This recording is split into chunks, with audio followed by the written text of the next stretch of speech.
গোপাল ঠাকুরকে নিয়ে বনভোজনের আয়োজন। আর এই আয়োজনকে কেন্দ্র করেই শনিবার আনন্দ মুখরিত হয়ে উঠল পুরাতন মালদা পৌরসভার বাচামারি গভর্নমেন্ট কলোনির নিচু অংশ। স্থানীয় ৮ নম্বর ওয়ার্ডের কাউন্সিলর শ্যাম মণ্ডলের উদ্যোগে এদিন গোপাল ঠাকুরের বনভোজনের আয়োজন করা হয়। এই উপলক্ষে এলাকার বিভিন্ন বয়সী মানুষজন তাদের নিজ নিজ বাড়ির গোপাল ঠাকুরের মূর্তি নিয়ে বনভোজনে অংশগ্রহণ করেন।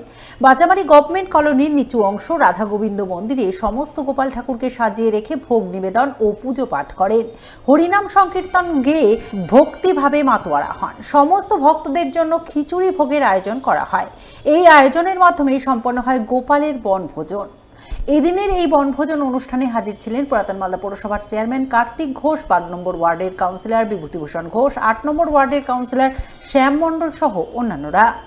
বাচ্চা মহিলা সকলকে নিয়ে করা হচ্ছে আজ গোপালের বনভোজন। যে গোপাল ঠাকুর আছে, সবাই তো বাড়িতে গোপালকে নিজের ছেলের মতো পুজো করে বা নিজের ছেলের মতো খাবার দেয়।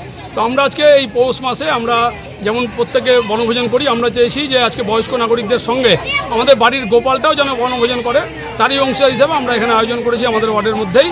এবং সমস্ত মানুষ প্রচুর গোপালকে নিয়ে এসে তারা এই বনভোজনে অংশগ্রহণ করেছে এবং প্রত্যেকে নিজেরাও থাকছে।